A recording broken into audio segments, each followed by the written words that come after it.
வணக்கம். நான் Vijayakumar. ABN films YouTube channel மூலமாக பிறப்பும் சிறப்பும் என்ற இந்த நிகழ்ச்சியில் உங்களை மீண்டும் சந்திப்பதில் மிக்க மகிழ்ச்சி. இன்றைய பிறப்பும் சிறப்பும் நிகழ்ச்சியில நாம பார்க்க போகின்ற திரைப்பட பிரபலம் யாருன்னு பார்த்தீங்கன்னாக்கா, நடிகையோ நடிகரோ கிடையாது. இவங்க ஒரு சிறந்த பின்னணி பாடகி. தமிழ் மட்டும் இல்லாமல் தெலுங்கு, கன்னடம், மலையாளம், இந்தி, உருது, சமஸ்கிருதம், அப்புறம் பெங்காலி, இப்படி எல்லா மொழிகளிலுமே பாடி எல்லோருடைய மனதிலும் இடம் பிடித்து குறைஞ்சபட்சம் ஒரு 40,000 பாடல்களுக்கு பாடியிருக்கிறாங்க. இதில் பக்தி பாடல்களும் அடக்கம். அதாவது சினிமாவுக்கு இல்லாம தனிப்பட்ட முறையில் பக்தி பாடல்களுக்கும் அடக்கம். இப்படி 40,000 பாடல்களுக்கு மேல் பாடி கின்னஸில் இடம் பிடித்த மிக பெருமைக்குரிய பின்னணி பாடகி பி. சுசீலா அவர்களை பற்றித்தான் நாம் இப்பொழுது பார்க்க போகிறோம்.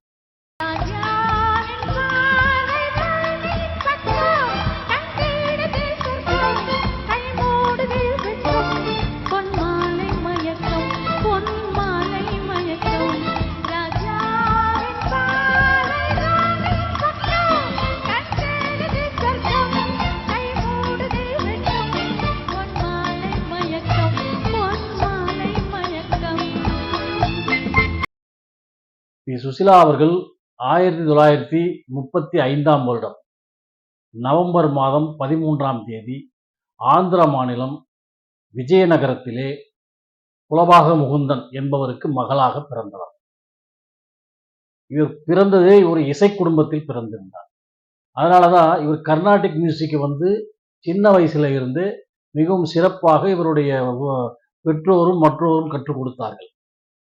அதில் மிக சிறப்பான முறையிலே தன்னை வளர்த்து கொண்டு வந்தார். சினிமாவில் பாடுறதுக்கு முன்னால நிறைய இசை கச்சேரிகளில் பாடியிருக்கிறாங்க.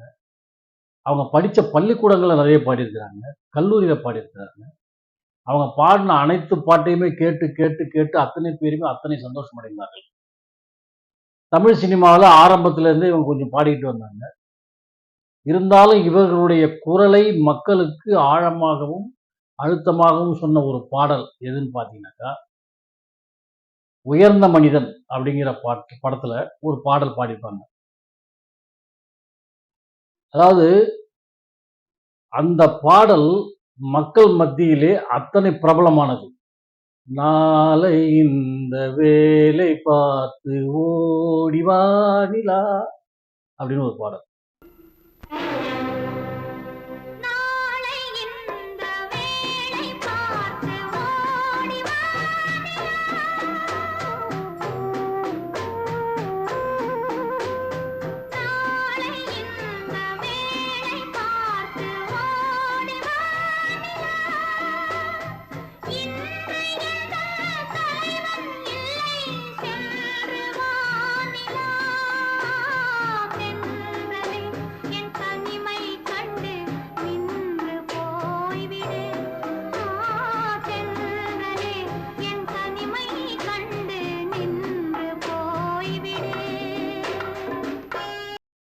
அந்த பாடல் இன்று வரையிலும் ரசிகர்களில் காதுகளில் ரீங்காரமாக ஒலித்துக் கொண்டிருக்கிறது. அந்த பாட்டு தான் சுசீலா அவர்களை அனைத்து மொழி பாடகர்களையும் மேல் தூக்கிவிடும் பாடலாக அமைந்தது. பாடல்களுக்கு அந்த குரல் அவ்வளவு சிறப்பான குரலாக மக்கள் மத்தியிலே பதிய செய்தது இந்த பாடல். அதுக்கப்புறம் பார்த்தீங்கன்னாக்கா, அவங்க தமிழ்ல எம்.எஸ். விஸ்வநாதன், கே.வி. மகாதேவன், அதுக்கப்புறம் தேவா, இளையராஜா, ஏ.ஆர். ரஹ்மான், இப்படி எல்லா இசையமைப்பாளர்களுக்கும் 4-5 தலைமுறைகளாக பாடியவர் பி. சுசீலா அவர்கள். இவங்களுக்கு ஜோடியா சேர்ந்து பாடினவங்களுடைய எண்ணிக்கையை பார்த்தீங்கன்னா, தெலுங்குல கண்டசாலா பாடியிருக்காரு, தமிழ்ல எஸ்பிபி பாடியிருக்காரு, ஜேசுதாஸ் பாடியிருக்காரு, டி.எம். சௌந்தரராஜன் பாடியிருக்கிறார்.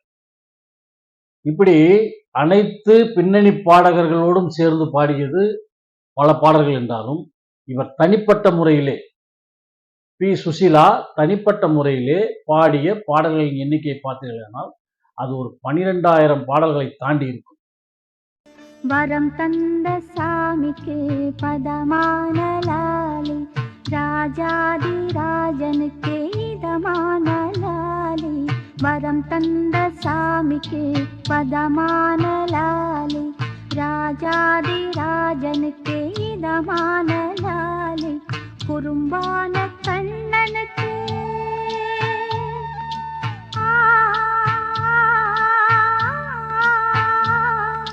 குறும்பான கண்ணனுக்கு சுகமான லாலி, ஜெகம் போற்றும் தேவனுக்கு வகையான லாலி.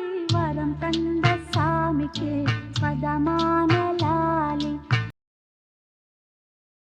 இவங்க தனிப்பட்ட முறையில் பாடின பாடல்.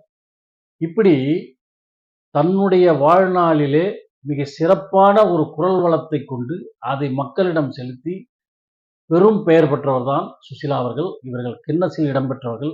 ஏன்னா பலவிதமான மொழிகளிலே பாடி பல்லாயிரம் பாடல்களை பாடி சாதனை படைத்த மாபெரும் சாதனையாளராக, ஒரு பெண் பின்னணி பாடகி சாதனையாளராக கின்னஸில் இடம் பிடித்தவர் சுசிலா அவர்கள்.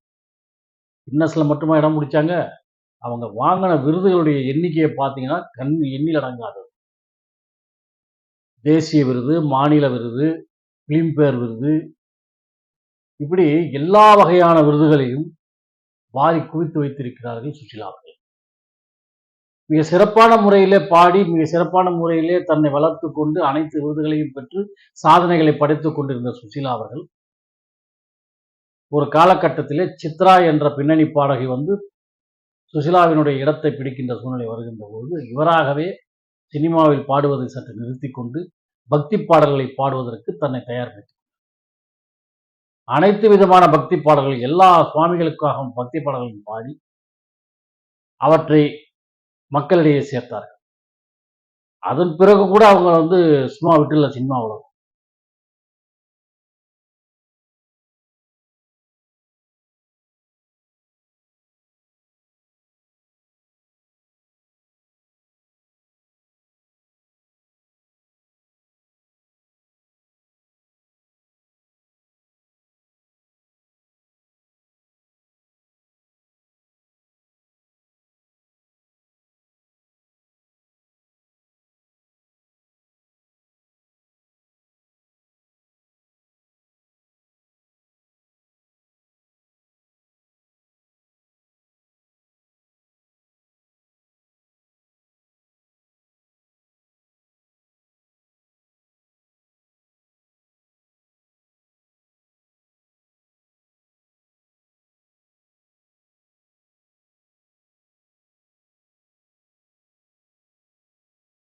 இப்போதைய நடிகை அவங்க நடிச்ச ஆடைங்கிற படத்துல அவங்க ஒரு பாட்டு பாடி. அடுத்து டிவி ஷோலாம் பார்த்தீங்கன்னாக்கா நடுவராக நிறைய ப்ரோக்ராமுக்கு வந்திருக்கிறாங்க. அதாவது பின்னணி பாட்டு பாடுறவங்க இல்லையா, அதனால அங்க பாட வரக்கூடிய பாடகர்களுடைய திறமையை மதிப்பிட்டு தீர்ப்பு சொல்லக்கூடிய நீதிபதியாக நிறைய ப்ரோக்ராம்ல வந்து கலந்துருக்கிறாங்க. அது மட்டும் இல்லாம ஆர்கெஸ்ட்ரான்னு சொல்லுவாங்க இல்லையா, இசை கச்சேரி எல்லா இடங்கள்லையும் பாடுவாங்க, எல்லா நாடுகளுக்கும் சென்று பாடுவாங்க. அதுபடிப்பட்ட இசை கச்சேரிகளை எல்லாம் இவர் கலந்து கொண்டு பாடி பெருமை சேர்த்திருக்கிறார். இப்படி தன் வாழ்நாள் முழுவதையும் இசைக்காகவே அர்ப்பணித்துக் கொண்டவர் பி சுசிலா அவர்கள். அவர்கள் பாடிய கர்நாடிக் மியூசிக்கிலிருந்து எல்லா விதமான இசையையும் மிகவும் தெளிவாகவும் வார்த்தைகளில் எந்த தடுமாற்றமும் இல்லாமல், எழுத்துப்பிழை இல்லாமல் அற்புதமாக பாடக்கூடியவர். தமிழ்ல மட்டும் கிடையாது, தெலுங்குலையும் அப்படிதான், மற்ற மொழிகளிலையும் அப்படிதான். எந்த மொழியில பாட்டு பாடினாலும் வார்த்தையில எந்த விதமான தடுமாற்றமும் இருக்காது. பாடுகின்ற துணி மிக சிறப்பாக இருக்கும், அனைவராலும் பாராட்டக்கூடியதாக இருக்கும். அப்படிப்பட்ட ஒரு சிறந்த பாடகியான பி சுசிலா அவர்கள் பிறந்த இந்த நவம்பர் 13ஆம் தேதியை கானக்குயிலின் தினமாக கொண்டாடுவோம் என்று கூறி விடைபெறுகிறேன். நன்றி, வணக்கம்.